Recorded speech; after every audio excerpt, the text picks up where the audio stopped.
बिस्मिल्लाहिर्रहमानिर्रहीम। इय्याका नअबुदु व इय्याका नस्तईन। गुजरांवाला, आज मैं सारा दिन आपके शहर में हूंगा और अपने गुजरांवाला के बाशऊर शहरियों से मैं आज आपको आगे आने वाले वक्त का रास्ता दिखाऊंगा। गुजरांवाला, ये याद रखना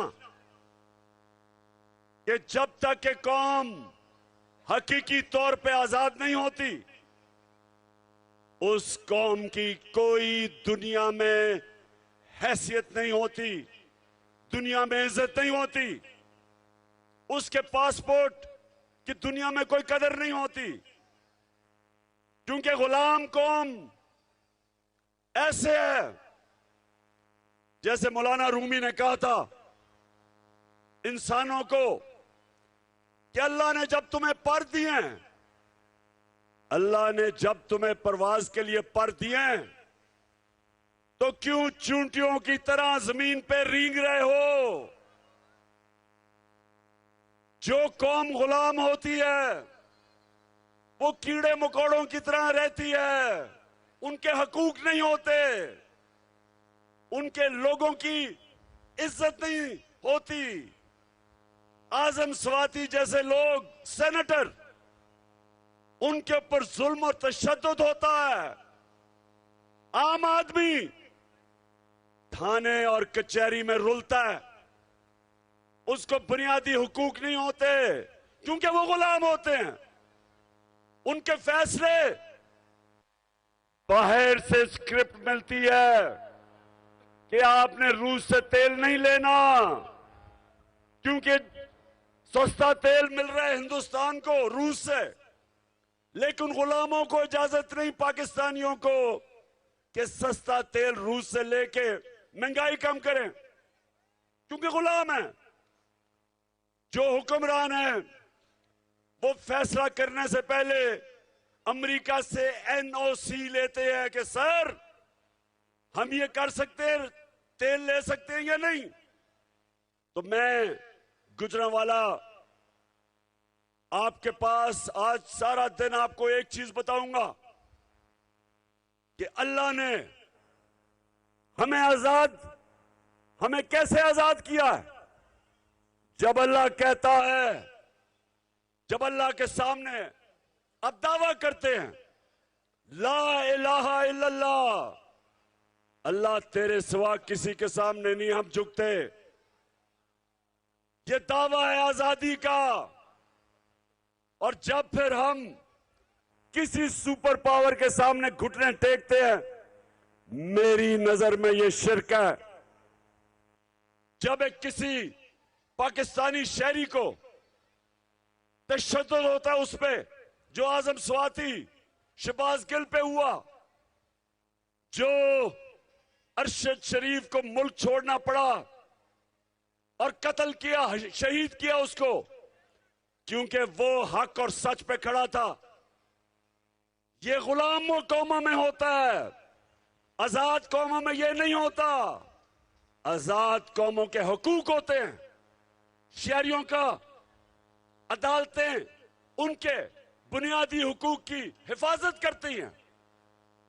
और दूसरी चीज, गुजरांवाला, मैं वो पाकिस्तानी हूं जिसने अपने मुल्क को टूटते देखा था।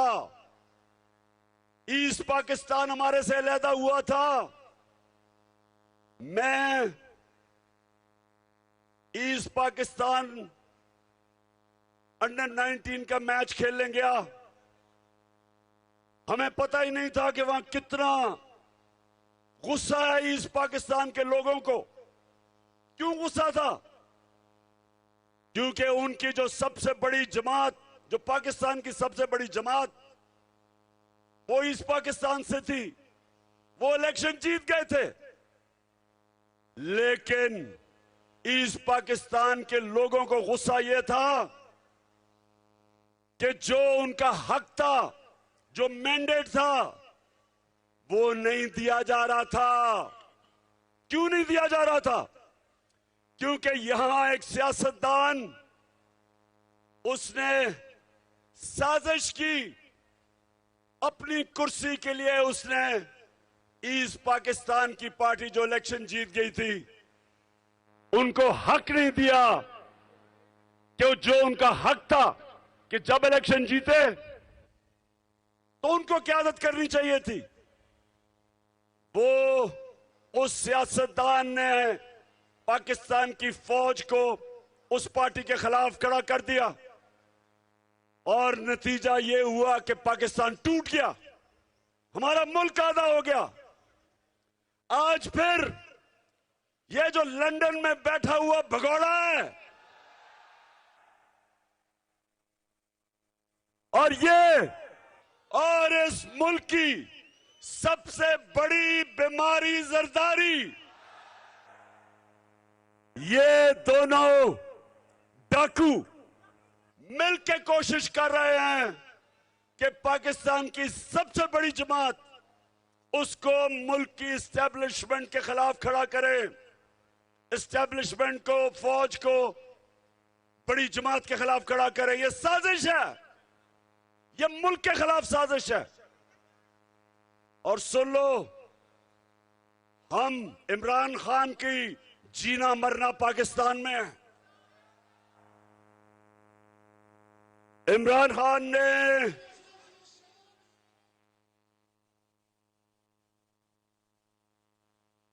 सुन लो गौर से, मेरे ऊपर कोई 30 FIR काट चुके हैं, दहशतगर्दी का केस मेरे ऊपर कर चुके हैं।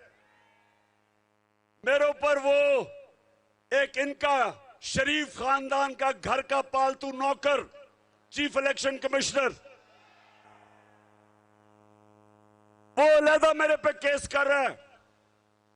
उसको तो खैर मैंने अदालत के अंदर लेके जाना है और 10 अरब का हर्जाना करूंगा इस बदनीयत आदमी के खिलाफ।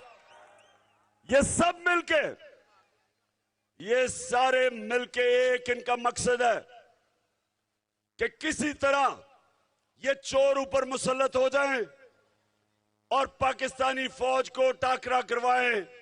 पाकिस्तान की सबसे बड़ी जमात और वाहिद जमात जो एक फेडरल पार्टी है, जो मुल्क को इकट्ठा रख सकती है, इनकी तो खानदानी जमातें सुकड़ के छोटी छोटी जमातें रह गई हैं।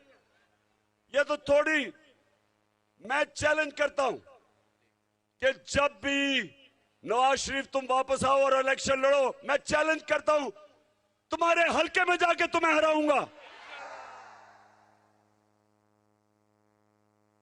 और जरदारी तुम और तुम्हारा देसी वलैती बेटा जो अंग्रेज की तरह उर्दू बोलता है, बारिश आता है तो पानी आता है, 14 साल में उर्दू ही नहीं सीख सका। मैं सिंध आ रहा हूं, मुझे जरा इधर से फारग होने दो। जरदारी तुम्हारे पीछे मैं सिंध आ रहा हूं, तैयारी कर लो। सिंध के लोगों को सबसे ज्यादा आजादी की जरूरत है, सबसे ज्यादा जुल्म सिंध के लोगों के ऊपर है। तो इंशाअल्लाह हम वो जमात है और मैं वो सियासतदान हूं जिसने मुल्क से बाहर नहीं भागना।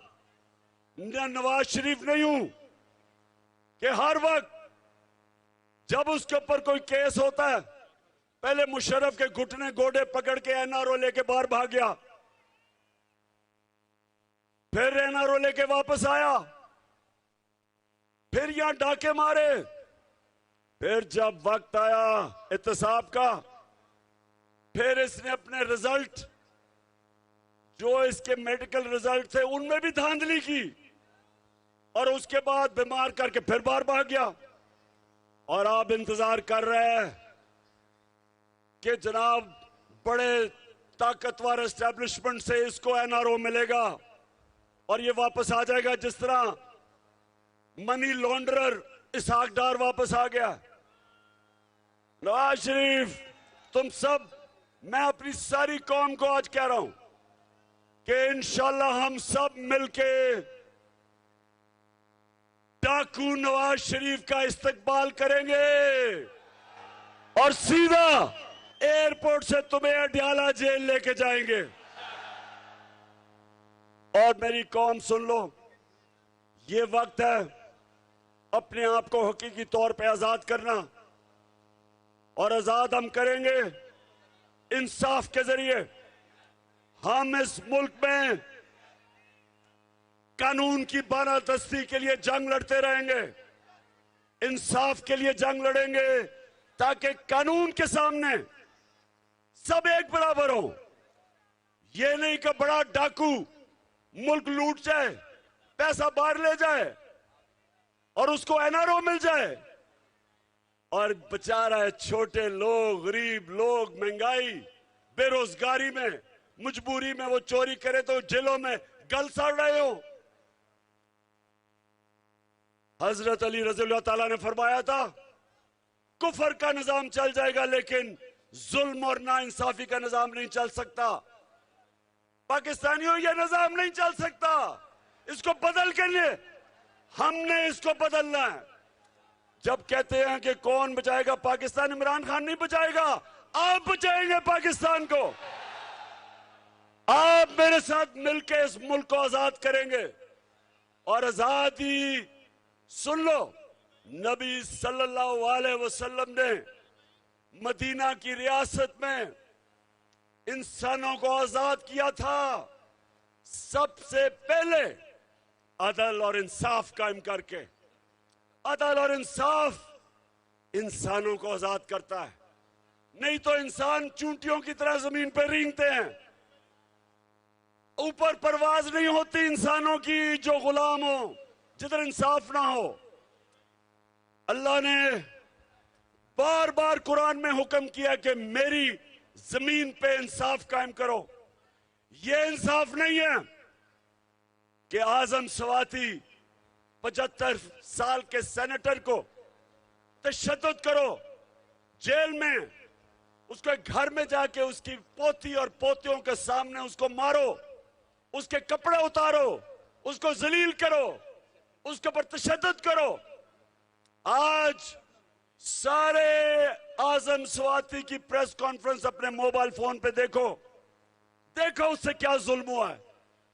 और चीफ जस्टिस साहब, मैं पाकिस्तानी कौम के सामने खड़ा होकर आपसे मैं अपील कर रहा हूं, अल्लाह ने आपको बहुत बड़ी जिम्मेदारी दी है।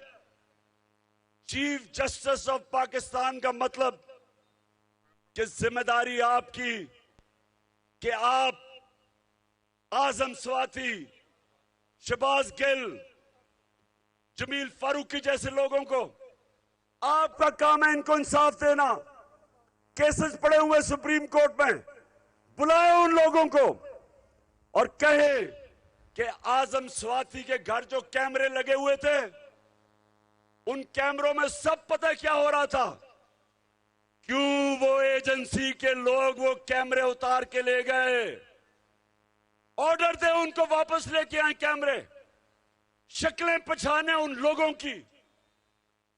ये सरकारी नौकर नहीं, ये मुजरिम है जिन्होंने उनको मारा, घर में आके पोती और पोतियों के सामने उनको मारा, एक सेनेटर को मारा। और वो क्या कह रहा था? उसकी आजादी राय है, उसके पाकिस्तान का आईन इजाजत देता था। वो कोई मुल्क दुश्मन नहीं था, वो कोई गद्दार नहीं था, वो कोई दहशतगर्द नहीं था। तो मैं चीफ जस्टिस साहब, ये जो हमारी हकीकी आजादी की तहरीक है, हम आपके तरफ और पाकिस्तान की अदलिया की तरफ देख रहे हैं, सारी कौम देख रही है कि आपने इस मुल्क में कानून की बालादस्ती कायम करनी है। अब आपने सब ने मेरे साथ खड़े होकर हल्फ लेना है, आपने सब अपना हाथ उठाना है और ऊंचा मेरे बाद फैसल आगे बोलेगा। आपने सब ने ऊंची आवाज में बात करनी है। जी शुरू करते हैं। बिस्मिल्लाहिर्रहमानिर्रहीम। हम हल्फ उठाते हैं कि हम पाकिस्तान के आइन की हमेशा पासदारी करेंगे।